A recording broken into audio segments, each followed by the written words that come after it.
what's the one criteria you look into players before recruiting them? Yeah. It depends. It's the chemistry is important. How this group of people can play together. In certain individuals, they didn't succeed in one environment. That doesn't mean that they were not good enough. They might go to a different environment and they can flourish out there. So, but the way the game you wanted to play, it didn't fit to them. The environment, the city they are in. When you go to a city, you need to understand the culture you are at. So you need to, and also to the team you go. You need to get to know about the culture of the fans, the culture of the city you live in, the country you live in. So the story that is behind, the whole history of the club.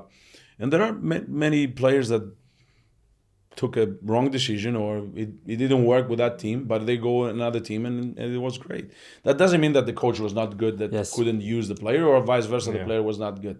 No, there is a good match, but definitely I would call a lot of colleagues, see the background. We have 2 scouters that they bring you all the X and O's, or they bring a little bit from the college days, or it depends on other teams. It's easy to sign the player when you played against. When the market is within the EuroLeague, so it's easy because you know the player what you sign. It's not much of a surprise. But when you have to sign overseas or some other young player, you need to get more into the details about his background. And not all the signings are perfect signings, so you never know how it's gonna go. For instance, Mike Batiste, that he came to Panathinaikos. He came like a small forward, power forward. He became one of the best undersized bigs when he realized that with his, muscle can influence the game in the paint, and with the jumper that he has from the high post area, as a great catcher and great finisher from those guards you have. So, you create this trend, by the way, of undersized big then. It was a trend back then. So pretty much Olympiacos has to sign Karl Heinz, a great player that I work with, a great person. And to match this undersized big, and then you go like one big, like 7-footer, the other has to be undersized for mobility, switches, or whatever he might give you this big. I asked this question about what you look into players because we had yesterday Giri Ranan on the podcast, and he said that he invests largely within his tech industry in the background of people, how they overcame adversity, rather than knowing what they did before, where they played, in this case tech. So do you also go deep into this subject, like going through how players react to certain situations? Well, with us, it's not always ideally to choose coaches or players the way that the entrepreneurs are choosing associates. Okay.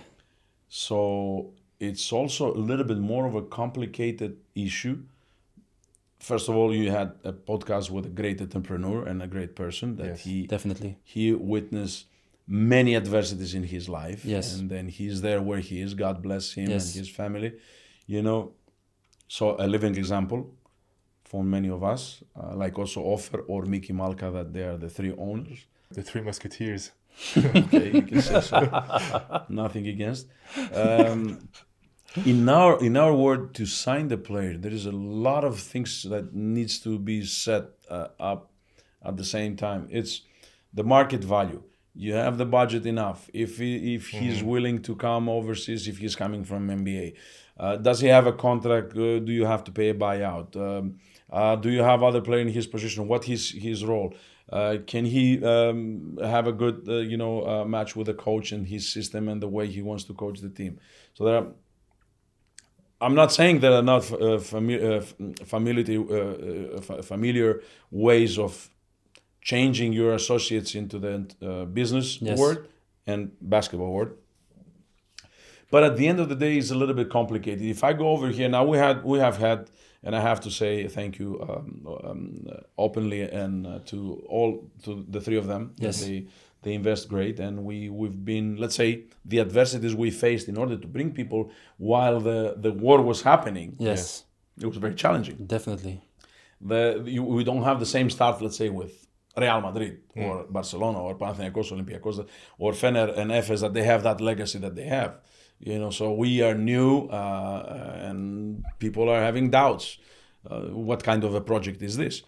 So I say thank you to them because we created a great team. But at the same time, we could have had some other players coming that last moment they had, their second thoughts about how this project would go, or how the situation with the geopolitical issues happening, and where you can influence. You cannot influence in this geopolitics. We're just doing sports. Definitely. So it's not. There are many details that we can talk about when and how you can recruit a player, and the momentum is also important. I just want to say, because you talked about Mac Baptiste. I was listening to your podcast with him that you did a few months ago. Very interesting. And I want to talk about this last question about Panathinaikos. At some point, one year, you coached Spanoulis, Diamantidis, Saras, Mac Baptiste, like 4 legends now of the game. It's before our generation, so we didn't grow up with these, but we saw the story, we saw the highlights. Did you see the greatness on a daily basis being around this group? I saw the chemistry. I witnessed the healthy locker room. Okay. Healthy means that also when a man-to-man you have a fight and you get out of what do you want to say to your teammate. Go and protect my ass over there, like play defense or rebound the ball or pass me the ball when I'm alone, or do this, do that. So it was an open and sincere debate a lot of times in the locker room, and I could see that, because you mentioned these players, because of what that team had succeed with the previous generations of Bodiroga, Rebraca, Katash, Johnny Rogers, Darren Middleton, one of my longest assistant coaches in CSK, they wanted to be a part of this journey. They wanted, the legacy was flying, as I said, was coming before any signing, so they wanted to be a part, and they were just give up hundreds of thousands of dollars in order to come less. They would take some less money in order to sign for Pau.